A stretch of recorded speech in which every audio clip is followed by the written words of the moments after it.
Saya itu kan korban TPPO, Mas. Oh, terus? Iya, jadi awalnya itu gini, Mas. Saya itu kan dijanjikan untuk terbang ke Turki. Terus Turki? pas waktunya udah harus, iya, saya itu kan awalnya itu dijanjikan terbang ke Turki. Nah, hari Kamis itu harusnya terbang. Saya udah berangkat, tiba-tiba sponsor itu cancel tiket tanpa pemberitahuan gitu ke saya. Nah, saya itu tiba-tiba dikirim ke Oman gitu, pakai visa turis. Saya itu tahunya itu pas di bandara, pas saya lihat visanya itu visa turis gitu. Nah, habis itu saya ke majikan, saya dijemput sama majikan. Majikan tidak tahu kalau saya itu pernah operasi gitu. Jadi sebelumnya saya juga udah bilang sama sponsor, kata saya gini, Pak, saya tidak mau berangkat ke Oman karena posisinya ini anaknya banyak, rumahnya juga tingkat-tingkat, kata saya nggak berani, kata saya kalau terbang ke sana, soalnya saya baru operasi belum ada 1 tahun, baru beberapa bulan, kata saya, takutnya saya nggak kuat, kata saya gitu. Pas saya udah nyampe majikan, saya kan dipaksa tetap, katanya kalau misalkan saya nggak terbang, katanya harus kembaliin uang, katanya gitu. Akhirnya saya terpaksa saya diterbangkan ke Oman. Nah, habis itu saya dijemput sama majikan. Pas 1 hari kerja itu majikan tahu kalau saya itu sakit perutnya pas habis kerja gitu kan, lukanya itu sakit lagi. Nah, habis itu tahu lah, saya bilang sama majikan kalau misalkan saya pernah operasi, kata saya gitu. Terus majikan minta ganti rugi, Miss. Majikan minta ganti rugi ke saya gitu, 650 real Oman minta gantinya itu. Saya sempat ditahan juga di rumah siapa itu, di rumah mamahnya, ditahan di situ. Nah, abis itu saya udah laporan ke KBRI, tapi tidak ada respon. KBRI cuma bilang minta ganti rugi sama sponsor yang menerbangkan, katanya gitu. Tapi sponsor tidak mau tanggung jawab, Miss. Tidak mau nebus gitu. Terus? Nah, akhirnya orang yang bawa saya ke sini itu kan ada orang bukan orang kantor sih, tapi sesama TKW gitu. Dia nelpon sama kantor buat nebusin saya dulu, katanya gitu. Di majikannya, paspor saya juga kan ditahan. Akhirnya saya dijemput sama kantor. Nah, sampai sekarang itu saya masih di kantor, Miss. Iya, saya itu bingung gitu, Miss. Saya udah minta tolong dari Indonesia juga, suami udah minta tolong kemana-mana buat mulangin saya gitu, tapi nggak bisa.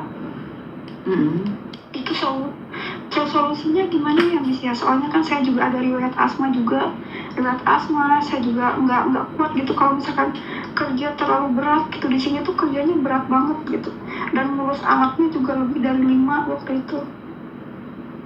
Kan sekarang udah di agency, kan tunggu prosesnya, sayang. Gimana, Miss? Kan masih nunggu proses kan tentunya. Enggak, Miss, malah saya disuruh kerja di sini. Kalau tidak, katanya harus kembaliin uang. Bilangnya gitu, agensinya. Kamu habis operasi apa? Operasi batu empedu, Miss. Lah sudah tahu. Jadi, sudah tahu operasi, sudah tahu punya asma, ngapain ke luar negeri? Iya, saya sudah bilang sebelumnya. Enggak, kenapa daftar ke luar negeri? Iya, kan kebutuhan, Miss. Karena awalnya itu saya tuh karena kebutuhan. Karena kebutuhan. Iya. Terus kenapa harus ke luar negeri? Nah, sekarang jadinya susah sendiri, minta pulang, harus nebus. Kan hancur sendiri. Kenapa kebutuhan harus membuat kamu hancur sendiri? Sudah tahu selesai operasi, kan tidak harus mengambil keputusan untuk ke luar negeri. Kan ada suami. Kenapa harus ke luar negeri? Iya. Kemarin tuh saya tuh sempat nyari-nyari kerja juga di Indonesia gitu kan. Cuman karena nggak dapat juga kerjaan, akhirnya saya memutuskan untuk, karena ditawarin katanya ada ke Turki katanya, tapi kerjanya cleaning service katanya gitu. Kata saya kan bekas operasi nih, Pak, saya ada asma juga, kata saya gitu. Terus gimana? Enggak kok, kerjanya juga nggak berat katanya gitu. Makanya saya mau ambil. Nggak taunya pas waktunya terbang itu saya malah dioper ke Oman gitu. Ya memang itu cara penipuan. Itu kan sebenarnya sindikat penipuan juga. Sama aja, untung kamu nggak dibawa ke Kamboja. Untung kamu nggak dibawa ke Kamboja. Iya. Makanya saya bingung sekarang nih kayak gimana gitu. Itu orangnya itu saya minta tanggung jawab kan sama orangnya, bilangnya gini, saya bukan sponsor tapi saya calo, kalau kamu mau keluar dari situ saya bisa kirim kamu ke Erbil, katanya ke Turki, dia bilang gitu. Kan sponsor pasti ngomongnya manis-manis sayang. Sponsor kan tidak bertanggung jawab. Iya Miss. Itu resikonya, makanya Miss Yuni selalu melarang kalian percaya dengan omongan janji-janji manis. Akhirnya kalian yang kena kencing manis. Memang pada faktanya orang akan bercerita sesuatu yang indah. Mereka tidak akan mau bercerita secara fakta. Saat saya berbicara fakta, semua orang menghujat saya. Karena itu kebutuhan itu lebih penting atau kesehatan lebih penting. Nah sudah tahu habis sekarang percuma. Kamu sudah ada di situ. Iya. Sekarang ya bagaimana caranya suamimu kumpulin uang untuk nebus kamu? Iya. Jadi kalau misalkan nggak ada solusi ya Miss ya? Ya solusinya tadi, keluargamu harus cari uang. Iya. Saya tahu banget kalian tuh korban sindikat. Itu jahat mereka itu memang. Mereka tuh jahat banget. Iya. Saya tahu banget mereka tuh jahat banget. Karena mereka tidak peduli. Mereka tidak ada rasa kasihan sama siapapun. Mereka jahat. Mereka selalu mengomongkan yang bagus-bagus, yang baik-baik. Iya Miss. Saya tuh paham banget, kalian pasti menderita. Karena itu saya mengingatkan, jangan sampai percaya sama omongan calo. Karena mereka itu tidak peduli. Kamu menderita, mereka nggak ada kasihan-kasihannya sama kalian. Yang mereka cari apa? Uang. Iya. Kamu mau mati, kamu mau hancur, mereka nggak peduli. Yang mereka tahu bagaimana bisa mendapatkan uang. Karena kamu kesana kan dijual sayang. Iya. Iya, kamu kesana itu dijual nak. Kamu dijadikan budak sayang. Kalau dapat majikan yang baik, aman. Kalau dapat majikan yang baik, kamu aman sayang. Tapi siapa yang bisa berjanji bahwa kamu dapat majikan baik nak? Iya Miss.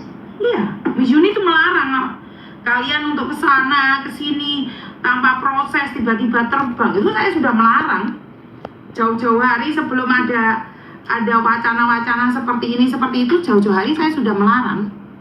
Saya itu udah melarang kalian untuk percaya omongan calo itu berkali-kali. Karena apa yang saya sampaikan itu banyak orang yang menentang.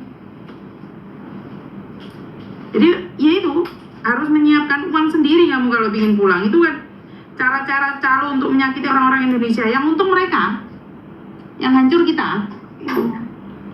Iya.